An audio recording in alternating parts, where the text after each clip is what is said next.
Bem, em 1997, há 22 anos atrás, uma banda em São Paulo, lá da periferia de Capão Redondo, lança um CD que é basicamente o auge dessa musicalidade na região. Esse CD é considerado um dos 100 melhores álbuns da música brasileira, eleito pela revista Rolling Stones, que é uma revista especializada em música. Esse álbum rendeu a marca de 1,5 milhão de cópias vendidas em 1997. É considerado um dos grandes marcos da música brasileira. Sendo assim, ele tem um grande impacto não só na questão cultural, mas principalmente na questão social dos lugares.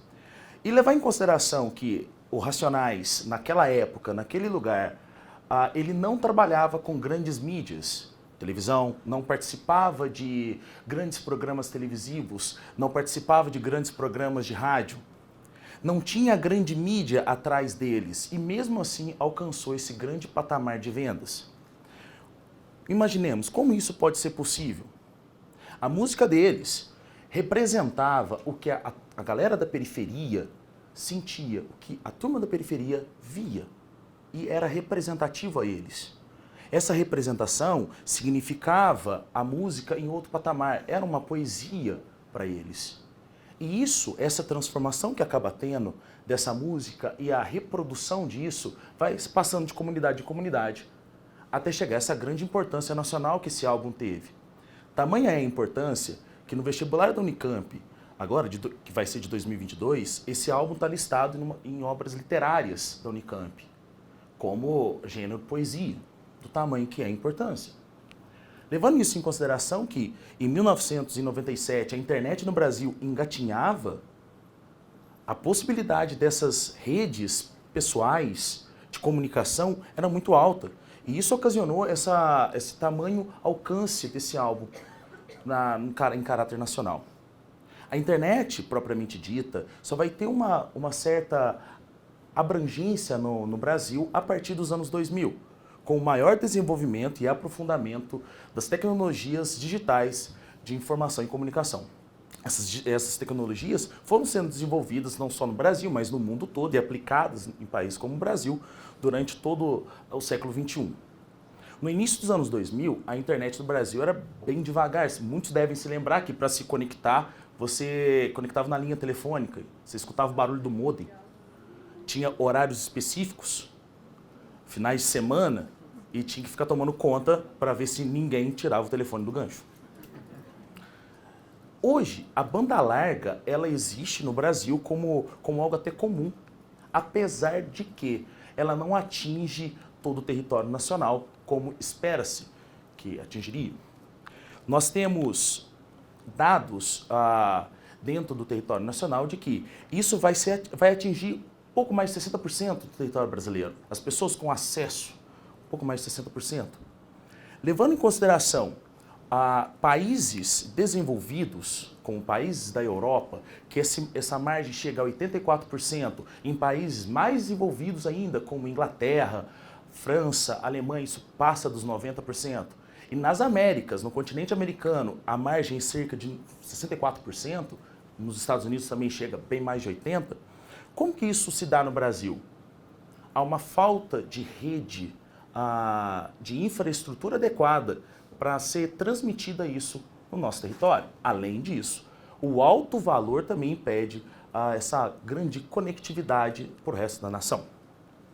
Saindo um pouco desse macro espectro, passando agora para os pequenos lugares, como os centros que nós trabalhamos de transmissão de conhecimento, de saber, como nas escolas, nós temos outros dados interessantes. Foi considerado, a partir da prova do índice de PISA, que é uma prova que vai mensurar a educação, a qualidade de educação a nível mundial, cerca de 28,3% dos alunos, principalmente de escolas públicas aqui, afirmaram que usam internet nas escolas. A grande maioria não usa. E que a maioria dos alunos entrevistados, eles afirmaram que preferem utilizar essa internet em casa. Por qual razão essa internet não é utilizada nas escolas? Aí nós podemos levantar vários fatores de forma rápida. Primeiro, a falta dessa infraestrutura nas escolas. A falta desses aparelhos, desses artefatos tecnológicos dentro das escolas. E a falta também de uma formação específica dos professores e dos técnicos ao trabalharem essa tecnologia dentro das escolas. Em países desenvolvidos, esse número é muito alto. Nós já citamos que em países como a Inglaterra, o acesso da população chega a mais de 80%, 90%. Nas escolas é o mesmo nível. Mas por que nós estamos citando a internet, nesse caso, dentro dos aspectos escolares? Através da internet, novas relações vão aparecer. Novas configurações dos modelos sociais começam a transparecer na nossa contemporaneidade. Surge então, nesse universo, ou seja, nesse cyberespaço, esse grande universo virtual, uma nova categoria de análise do que se é produzido pelas pessoas no dia a dia. A cybercultura. A cybercultura nada mais é que essa transformação do que se produz na realidade de forma cultural, de forma intelectual, científica, artística, é transportado isso para o universo virtual. E essa produção, reprodução, transmissão, retransmissão e significação desse conteúdo pode ser acessado em qualquer lugar do mundo. Na cybercultura não existe barreiras, não existe fronteiras, não existe nenhum tipo de barreira geográfica que vai impedir que se acesse esse conhecimento, se acesse esse produto cultural ou intelectual que é produzido em qualquer lugar do mundo. Daí, voltando à ideia de que a maior parte dos alunos no Brasil usam e acessam a internet em casa, é ideal se pensar que tipo de conhecimento esses alunos estão obtendo. Porque é muito fácil a gente pensar, mas usar celular nas escolas, a tecnologia nas escolas. Não, para quem é professor e está no ensino básico, entende uma coisa. A tecnologia, ela existe e se faz presente dentro da escola, dentro dos processos educativos, dentro da sala de aula, a gente querendo ou não. De uma forma ou de outra, as tecnologias digitais, elas existem. E muitos de materiais didáticos de escolas particulares, por exemplo, eles trabalham essencialmente com uma parte virtual. Os cursos de educação à distância também existem para isso. De trabalhar, então as tecnologias existem.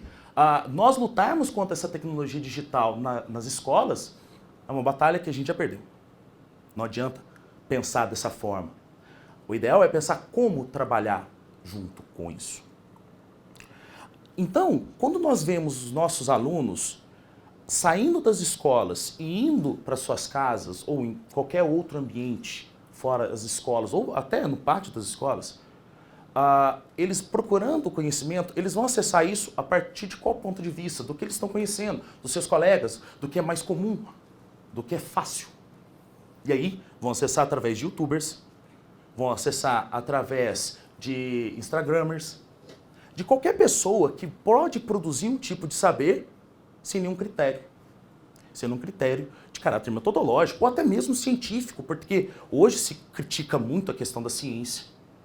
Não se produz isso com esses critérios. A maioria desses conhecimentos que os alunos vão atrás, e eles sabem de cor salteado o nome dos youtubers, o que ele produz, o que ele fala, muitas vezes não tem acesso diretamente ao conhecimento que nós tentamos aplicar ou significar dentro da sala de aula. O que nós buscamos aqui? A mostrar que dentro da internet nós conseguimos transformar o aluno também em um ser crítico. O conhecimento crítico pode ser obtido através da cybercultura, se levando em consideração que a cybercultura é aquilo que pode ser produzido no universo virtual. Por que não algo de forma crítica, para levantar essa criticidade dos alunos? E aí que está. Não coloca o peso disso nos professores. Os professores, eles são agentes da mediação do conhecimento. É o professor que vai mediar o aluno e o saber para ver se chega até o conhecimento, como a gente disse. O ideal para essa cybercultura é que todos nós aqui presentes hoje possamos trabalhar como seres produtores dessa cybercultura. Todo mundo aqui tem celular, todo mundo aqui tem um aparelho tecnológico, independente qual seja. Muitos aqui têm grandes profissões, engenheiros médicos, advogados, professores, cientistas, geógrafos, publicitários. Por que não a produção cultural para a cybercultura vir da gente? Ao invés da gente criticar apenas por crítica e dizer, nossa, isso é ruim, por que você vê isso? Por que nós não participamos da produção? É muito comum haver essa crítica. É muito comum utilizarmos essa ideia que nada presta e a gente não faz nada por si só. Então, o que o aluno vai continuar vendo fora da escola? Ele vai continuar aquele mesmo processo. Cada hora aparece um youtuber diferente, falando uma informação diferente. E ele vai consumir aquilo até quando? E não adianta a gente pensar, eu estou impedindo, não deixa ele ver. Ele vai ver no celular do colega. Ele vai ver, às vezes, num dia, numa sala de aula, que o professor vai passar isso. Acontece? E aí? Esse grau que eu estou dizendo para vocês, de compartilhamento de conhecimento, chega no nível de solidariedade a esse pensamento. Nós seremos solidários à produção de conhecimento.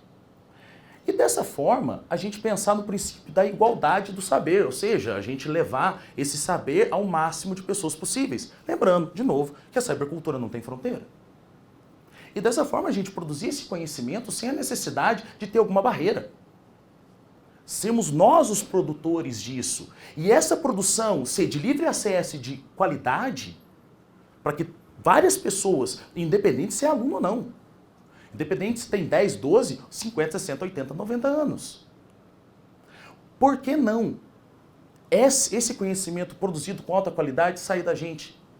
E aí, principalmente pensando nas pessoas que não têm dinheiro, ou não têm tecnologia para isso, ou não estudam numa escola de elite, numa universidade de elite, eles podem ter acesso a esse conhecimento.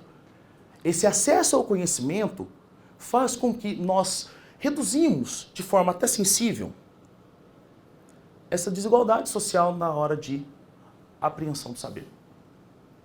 E dessa forma, quando nós trabalhamos o conhecimento nesse pensamento, nesse viés, nós sendo os produtores dentro da cybercultura, porque essa é a função da cybercultura, ser modificada, produzida e reproduzida a qualquer momento por qualquer um, nós chegamos à ideia de que essas pessoas que não têm acesso constante a esse tipo de saber, começar a entender o seu lugar no meio em que vive.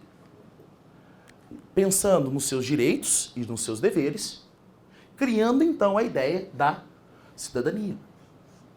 Pensando em direitos e deveres é uma das coisas mais difíceis dentro de um país como o nosso, das dimensões continentais. Muita gente não entende o que é ser cidadão.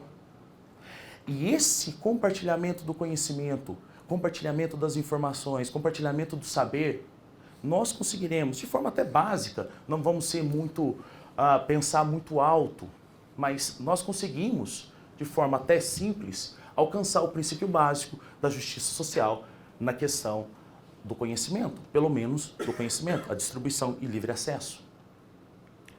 E aí, pensando dessa forma, por que nós, aqui presentes, nós que vão escutar essa palestra, que vão ver isso no YouTube, por que nós não podemos ser esses arquitetos do saber, construindo pontes que vão ligar essas pessoas ao conhecimento?